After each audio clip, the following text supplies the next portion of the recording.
चलिए अब कुछ बैक टू बैक मैं आपसे स्टॉक्स पूछता हूँ। एक तो सिमको देख के बताएं, CIMMCO सिमको, ये स्टॉक पिछले कुछ 10 मिनट में काफी ज्यादा एक्यूमुलेशन दिखा रहा है। क्या यहाँ से अभी और तेजी बढ़ती हुई नजर आती है आपको? इंट्राडे पर्सपेक्टिव पे क्या करें? ये अगर हम चार्ट देखते हैं तो हाँ, यहाँ पे इंट्राडे पर्सपेक्टिव की बात करें तो यहाँ पे अच्छा खासा प्रॉफिट बनता हुआ नजर आने की संभावना है।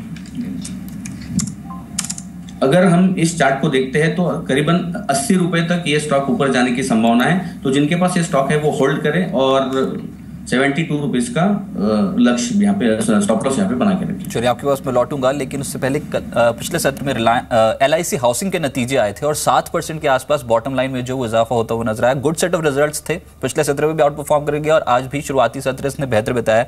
अभी फिलहाल 1% के आसपास की मजबूती शो कर रहा है। NI फ्रंट पे 25% का इजाफा वाई बेसिस पे क्वार्टर 1 में 824.5 करोड़ की NI पोस्ट करी और प्रोविजन जो है हालांकि यहाँ पर 209.6% बढ़े, लेकिन बॉटम लाइन कंपनी की मजबूत हुई है 7% के आसपास। Sunita Sharma MD and CEO LIC housing की हमारे साथ जुड़े और उनका इनफैक्ट कहना है कि कंपनी के पहली तिमाही के नतीजे अच्छे रहे।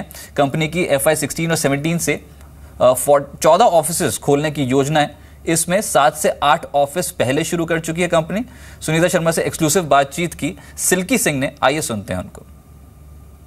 मैम, सबसे पहले आपसे जानना चाहेंगे कि क्या क्या ग्रोथ फैक्टर्स रहे इस क्वार्टर के लिए आपके? इस क्वार्टर में हमारी अच्छी ग्रोथ डिसबर्समेंट में हुई है। हम लोग 23% ग्रोथ दिखा सके डेवलपमेंट डिसबर्समेंट्स में। हमारी बहुत अच्छी ग्रोथ नेट इंटरेस्ट इनकम में रही है। हमारी 25% के करीब ग्रोथ उसमें रही है।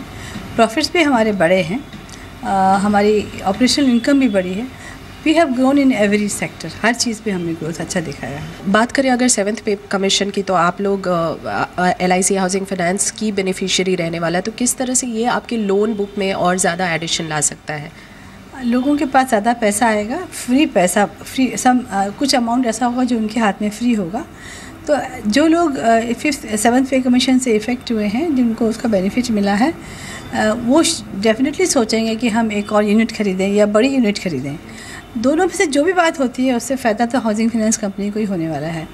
दूसरी बात यह है कि LIC हाउसिंग फाइनेंस का फोकस हमेशा सैलरीड एम्प्लॉयज़ पे रहा है, इसलिए हमारी कंपनी को इसमें ज़्यादा फ़ायदा लाभ हो सकता है। आपका इस क्वार्टर में कैसा एक्सपेंशन रहा और आने वाले पूरे जो फाइनेंशियल ईयर है उसके लिए क्या एक्सपेंशन प्लान्स है? हम हर साल के शुरू में पहले से डिसाइड कर लेते हैं। हमारे सब रीजनल हेड्स देख लेते हैं, स्टडी कर लेते हैं पूरी कंट्री में कि कहाँ कहाँ पे हम लोगों को अपना और फर्दर एक्सपेंशन करने की ज़रूरत है। उसके हिसाब से हम हर साल 10-12 ऑफिसेज़ खोलते हैं। इस साल भी हमने डिसाइड किया है कि हम 10-12-14 ऑफिसेज़ के करीब खोलेंगे। उसमें से 7-8 ऑलरेडी खुल चुके हैं, बाकी के जो है वो हम सेकेंड क्वार्टर में खोल लेंगे। क्रेडिट पॉलिसी की बात करें तो क्या एक्सपेक्टेशन है अगली पॉलिसी से आपका, और आने वाले समय में क्या हम आपकी तरफ से लेंडिंग रेट्स जो हैं वो कम होते हुए देखेंगे? इसके बारे में एक्सपेक्टेशन हम कोई गेस नहीं करना चाहेंगे, लेकिन जो भी क्रेडिट पॉलिसी होगी उसके हिसाब से हम अपना डिसीजन लेंगे। चलिए फिलहाल 1% के आसपास की तेजी LIC हाउसिंग शो कर रहा है 531 के स्तर पे, लेकिन कुछ स्टॉक्स जो एक्टिव हुए हैं पिछले 10-15 मिनट में वो मैं आपको फटाफट से बता दूं। एक तो है मुकुंद, दिन के उच्चतम स्तर पे ट्रेड कर रहे हैं, 6.25% की तेजी। केशोराम एक और स्टॉक जहां पर ट्रेडर्स आज बुलिश और निचले यहां से एक पुल बैक देखने को मिला, 3% के आसपास की तेजी इसमें। HEG ये स्टॉक एक्टिव है, 6% से ज्यादा की रिटर्न ऑलरेडी जनरेट कर चुका है, अब 189.5 के लेवल पे कामकाज कर रहा है। और मंगलम ड्रग्स आज फिर से mid cap small cap pharma जो एक्टिव है, 6% के आसपास की तेजी मंगलम ड्रग्स पे देखने को मिल रही है। बहुत शुक्रिया आशीष जी आपका मेरे साथ जुड़ने के लिए, बाजार पे अप्रोच बताने के लिए, कुछ ट्रेडिंग आइडिया शेयर करने के लिए। फिलहाल 85-70 के लेवल पे है।